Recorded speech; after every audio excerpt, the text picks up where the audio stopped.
பொல்லாத மனுஷர் மேல் பொறாமை கொள்ளாதே, அவர்களோடே இருக்கவும் விரும்பாதே. நீதிமொழிகள் 24ஆம் அதிகாரம் 1ஆம் வசனம்.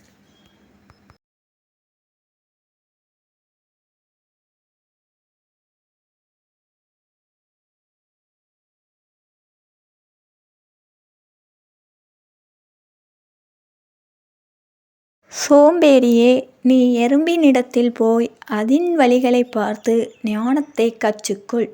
நீதிமொழிகள் 6ஆம் அதிகாரம் 6ஆம் வசனம்.